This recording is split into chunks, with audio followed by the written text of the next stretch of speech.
दोस्तों, प्रचंड क्लासेस में आप सभी का स्वागत है। चलिए आज की टॉप 10 करंट न्यूज को देखते हैं। वीडियो शुरू करने से पहले आप कृपया चैनल को सब्सक्राइब कर लीजिए। पहला है, मलावी के उपराष्ट्रपति सौलोस चिलिमा सहित 9 लोगों की विमान दुर्घटना में दुखद मौत हो गई है। ये कहाँ के उपराष्ट्रपति हैं? मलावी के। ठीक है, तो एक देश का नाम याद रखिए, मलावी के हैं। उनका नाम क्या है? सौलोस चिलिमा। ठीक है, तो इतना याद रखने की ज़रूरत है। तो इस खबर की जो पुष्टि की है वहाँ के राष्ट्रपति ने, मलावी के राष्ट्रपति हैं लाजरस चकवेरा। Lazarus Chakwera. ठीक है, आप जो है कमेंट बॉक्स में बताइए कि मलावी किस कॉन्टिनेंट में आता है। ठीक है, और उसके पड़ोसी देशों के नाम भी आप बता सकते हैं। ठीक है, और देखिए इसकी राजधानी जो है वो है लिलोंगवे। मलावी की राजधानी क्या है? लिलोंगवे। राष्ट्रपति का क्या नाम है? Lazarus Chakwera. और जो जिनकी मृत्यु हुई है वो हैं सौलोस चिलिमा। ठीक है, और ये उपराष्ट्रपति थे। ठीक है, चलिए अगला न्यूज है, यूएनएससी ने अमेरिका के द्वारा प्रस्तावित इजराइल गाजा युद्ध की विराम योजना को दी मंजूरी। ठीक है, यूएनएससी में कितने सदस्य हैं ये बताइए आप? तो टोटल 15 सदस्य होते हैं, है ना। 5 अस्थायी हैं और 10 क्या हैं? अस्थायी हैं। तो इसमें क्या हुआ है कि इसने जो इजराइल गाजा में युद्ध हो रहा है, अमेरिका ने प्रस्ताव किया था किसका? कि इजराइल गाजा युद्ध है जो वो समाप्त हो जाना चाहिए। तो ये प्रस्ताव जो है पारित हो गया है उसका। इसमें जो है किसी ने, मतलब अगर रूस होता या चाइना, किसी ने भी अपना वीटो नहीं यूज किया और सबने क्या किया कि इस प्रस्ताव का समर्थन किया है। न्यूज है कि संयुक्त राष्ट्र सुरक्षा परिषद में अमेरिका द्वारा प्रस्तावित इजराइल गाजा युद्ध के विराम योजना को मंजूरी मिल गई है। ओके, पूर्ण और संपूर्ण, इसमें जो प्रस्ताव पारित हुआ है उसमें क्या बातें हैं? तो पूर्ण और संपूर्ण युद्ध विराम होना चाहिए। ओके, हमास द्वारा बंधक बनाए गए लोगों की रिहाई होनी चाहिए। मृत बंधकों के अवशेषों, जो मृत हो गए हैं बंधक, इनको मार दिया गया है, तो मृत बंधकों के अवशेषों की वापसी और फिलिस्तीनी कैदियों की अदला बदली के लिए शर्तें और जो है इसमें कुछ नियम निर्धारित किए गए हैं। ओके, जो 15 सदस्य हैं, 15 सदस्यों में से 14 ने प्रस्ताव के पक्ष में मतदान किया। रूस ने मतदान में भाग नहीं लिया है, मतलब किसी ने भी इसके विपक्ष में मतदान नहीं किया है, इसके विरोध में। ओके, चलिए अगला न्यूज़ देखते हैं। अगला है कि 11 जून को दुनिया भर में मनाया जाएगा पहला अंतर्राष्ट्रीय खेल दिवस। इसका केवल आप नाम याद रखिए, 11 जून को जो है दुनिया भर में मनाया गया है क्या? पहला अंतर्राष्ट्रीय खेल दिवस। ये अंतर्राष्ट्रीय खेल दिवस अभी तक नहीं मनाया गया था, तो 11 जून को अंतर्राष्ट्रीय खेल दिवस के रूप में घोषित कर दिया गया है। ओके, और देखिए, और इसका जो नारा दिया गया है या स्लोगन दिया गया था उसका क्या नाम है? खेल एक बेहतर दुनिया बनाता है। खेल एक बेहतर दुनिया बनाता है। कब चालू किया गया है? 11 जून को। ये पहला खेल जो अंतर्राष्ट्रीय खेल समारोह था। एक और डेट याद कर लीजिए, 25 मई। तो 25 मई को क्या है? 25 मई को विश्व फुटबॉल दिवस के रूप में जो है मनाने का प्रस्तावित किया है किसने? तो इसको किया है संयुक्त राष्ट्र महासभा ने। क्या किया है कि 25 मई को विश्व फुटबॉल दिवस के रूप में मनाया जाएगा। और 30 मई को क्या? पहला अंतर्राष्ट्रीय आलू दिवस के रूप में मनाया जा चुका है। ठीक है, तो 30 मई को पहला अंतर्राष्ट्रीय आलू दिवस, तो अंतर्राष्ट्रीय आलू दिवस 30 मई, अंतर्राष्ट्रीय फुटबॉल दिवस 25 मई और 11 जून को अंतर्राष्ट्रीय खेल दिवस। ओके, चलिए ऑस्ट्रेलिया गैर नागरिक अस्थायी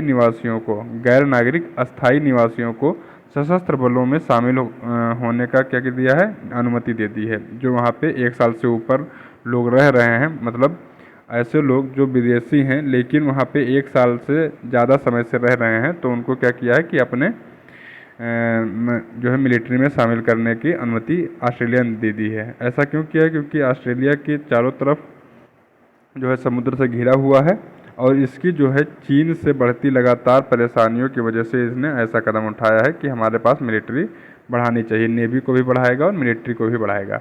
स्विट्जरलैंड में आयोजित होगा यूक्रेन शांति शिखर सम्मेलन 2024। कहाँ पे होगा? स्विट्जरलैंड में यूक्रेन शांति शिखर सम्मेलन 2024 स्विट्जरलैंड में आयोजित होगा। ठीक है, स्विट्जरलैंड के बर्न में, स्विट्जरलैंड के बर्न में 15 से 16 जून 2024 को यूक्रेन के लिए शांति शिखर सम्मेलन का आयोजित किया जाएगा। ठीक है, इसमें 90 देश भाग लेंगे। रूस ने सम्मेलन में भाग लेने से इनकार कर दिया है, तो अब अकेले यूक्रेन शामिल होगा और 90 देश और शामिल होंगे और यही लोग बैठ के अपना फैसला कर लेंगे, जिसका कोई मतलब नहीं होगा। जब रूस उसमें बैठ ही नहीं रहा है, जो प्रतिद्वंदी है, तो उससे फिर क्या फ़ायदा निकलेगा। आप जो भी फैसला कर लीजिए। अगला न्यूज़ है, विश्व बैंक के कंटेनर पोर्ट प्रदर्शन सूचकांक में भारत के विशाखापत्तनम पोर्ट को मिला है 19वां स्थान। तो आप याद रखिएगा कि भारत में 19वां स्थान, भारत में टॉप पे विशाखापत्तनम है और विश्व रैंकिंग में देखेंगे तो भारत विशाखापत्तनम को 19वां स्थान मिला है। ओके,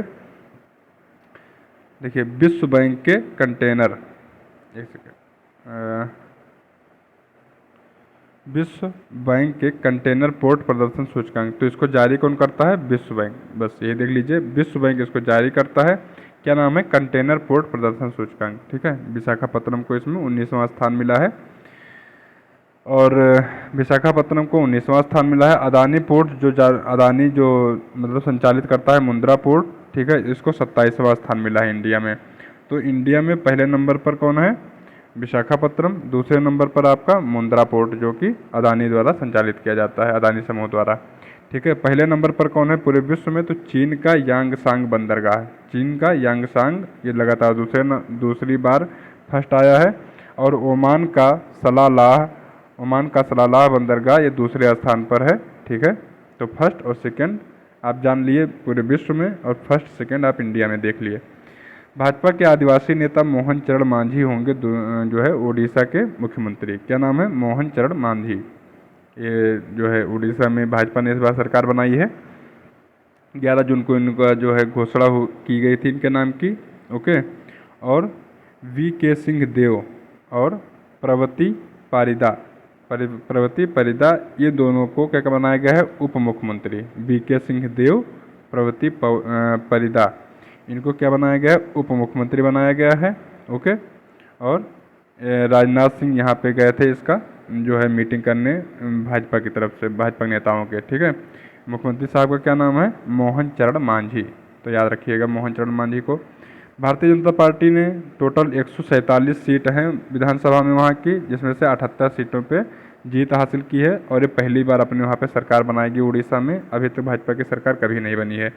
जो मांझी साहब हैं, ये जीते कहाँ से हैं? तो ये क्योंझर विधानसभा से जीते हैं, क्योंझर विधानसभा से। ये एक बार बहुत ज़्यादा चर्चा में आए थे, क्योंकि इन्होंने जो लोकसभा मतलब विधानसभा स्पीकर थे, उनके टेबल पे दाल फेंक दी थी, क्योंकि इन्होंने आरोप लगाया था कि जो है जो मिड डे मील का भोजन बनता है उसमें दाल और खाना बहुत बेकार तरीके से बनाया जाता है। दाल में केवल दाल छोड़ के बाकी पानी पानी ही रहता है। तो वही पानी और हल्दी का घोल ला के इन्होंने क्या किया था कि वहाँ के स्पीकर के टेबल पर फेंक दी थी। तब से बहुत ज़्यादा चर्चा में रहे। लगातार ये चौथी बार जीते हैं क्योंझर विधानसभा से। ठीक है, अगला न्यूज़ है कि घरेलू उपभोग सर्वेक्षण के अनुसार हरियाणा दूध और दुग्ध उत्पादों में सर्वाधिक उपभोग करने वाला शीर्ष राज्य है। भारत में सबसे ज़्यादा दुग्ध उत्पादन पे दुग्ध खपत पे कौन ज़्यादा व्यय करता है? तो हरियाणा व्यय करता है। ठीक है, सांख्यिकी और कार्यक्रम कार्यान्वयन मंत्रालय MOSPI, ठीक है, द्वारा घरेलू उपभोग एवं व्यय सर्वेक्षण HCES 2022-23 की ये रिपोर्ट है। कब की? 2022-23 की। ये हर 5 साल पे जारी की जाती है, तो इसलिए 2022-23 की रिपोर्ट है। और इसमें क्या है कि विभिन्न राज्यों में ग्रामीण और शहरी परिवारों का व्यय आदतों के बारे में महत्वपूर्ण जानकारी प्रदान की गई है, जिसमें क्या हुआ कि हरियाणा फर्स्ट पे आया है। ठीक है, यहाँ पे प्रमुख तथ्य और हैं। तो देखिए, दूध और दुग्ध उत्पादन में हरियाणा प्रथम है, राजस्थान सेकेंड नंबर पे है, उसके बाद मध्य प्रदेश है, फिर पंजाब है और फिर उत्तर प्रदेश। तो उत्तर प्रदेश किस नंबर पे है? 5वें नंबर पे। ठीक है, पेय पदार्थ में और जलपान प्रसंस्करण खाद्य पदार्थों में तमिलनाडु फर्स्ट पे है, और अंडा मछली और मांस में केरल फर्स्ट पे है। खाद्य व्यय पे, टोटल खाद्य व्यय पे कौन है सबसे ज़्यादा? तो इसमें जो है आपका भारत में खाद्य कुल घरेलू उपभोग व्यय लगभग 46% है, जबकि शहरी क्षेत्रों में 39% है। ओके, चलिए अगला न्यूज़ है अनामिका बी राजीव। इनका नाम याद कर लीजिए मैडम का, अनामिका बी राजीव भारतीय नौसेना में बनी है पहली महिला हेलीकॉप्टर पायलट।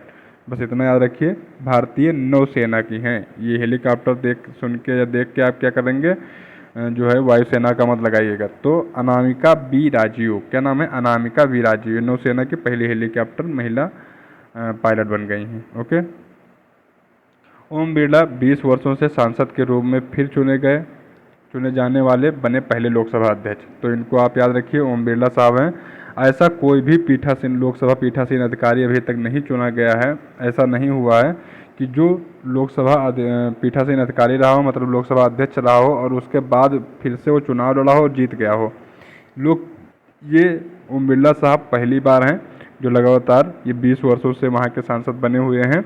और फिर 2019 से 24 तक इन्होंने क्या किया, लोकसभा अध्यक्ष के रूप में कार्य किया। और 24 के लोकसभा जब इलेक्शन हुआ तो इन्होंने फिर से कोटा से, राजस्थान के कोटा सीट से अपनी जीत हासिल की। तो ये ऐसे जीतने वाले, मतलब लोकसभा अध्यक्ष होने के बाद सीट पे लड़के और जीतने वाले पहले सांसद बन चुके हैं। ठीक है, 41,139 वोटों से इन्होंने जो है हराया है कांग्रेस के प्रहलाद गुंजल को। ओके, कोटा सीट से।